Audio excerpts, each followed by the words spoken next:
માં હજુ પણ કાતિલ ઠંડી રહેવાની છે। આ આગાહી કરી છે અંબાલાલ પટેલે। આ મોટી આગાહી કરવામાં આવી છે, જે આગામી 48 કલાક હાડ થીજવતી ઠંડીની શક્યતા છે। જાન્યુઆરી મહિનામાં હવામાન પલટાશે અને જાન્યુઆરીમાં ભારે પવન સાથે માવઠું પણ પડી શકે છે। દક્ષિણ ગુજરાતના અનેક ભાગોમાં કમોસમી વરસાદની શક્યતા છે અને મકર સંક્રાંતિ કેટલાક વિસ્તારોમાં અતિ ભારે પવનો ફૂંકાશે। તો માવઠાની અસર સાથે પડશે પણ હાડ થીજવતી ઠંડી, આગાહી કરી છે અંબાલાલ પટેલે। તો આગામી દિવસોમાં જાન્યુઆરી મહિનાની વાત કરવામાં આવે તો ભારે પવન સાથે માવઠું પણ થાય તેવી શક્યતા છે અને સાથે જ ઠંડી તો રહેવાની જ છે।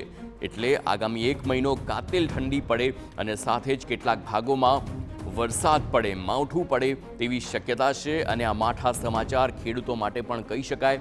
કમોસમી માવઠું જે પ્રમાણે તેની આગાહી અંબાલાલ પટેલે કરી છે, તેને લઈને હવે ખેડૂતોમાં પણ ચિંતા વ્યાપી શકે છે। પરંતુ હાલ જે પ્રમાણે સમગ્ર ગુજરાતમાં ઠંડીની લહેર છે અને આ ઠંડીની લહેર બાદ આગામી જાન્યુઆરી મહિનામાં વધુ ઠંડી સાથે પવન અને માવઠાની પણ આગાહી કરવામાં આવી છે।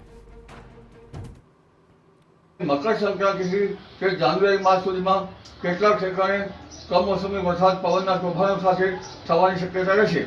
અત્યારે હાલમાં જોવા જઈએ તો ડિસેમ્બર માસમાં પણ હવામાનનો પલટો આવશે અને લગભગ હમણાં લગભગ 48 કલાક સુધીમાં ઠંડી રહેવાની શક્યતા રહેશે। પરંતુ તારીખ 17મી ડિસેમ્બરથી ન્યૂનતમ તાપમાનમાં થોડો વધારો થશે। તો આગામી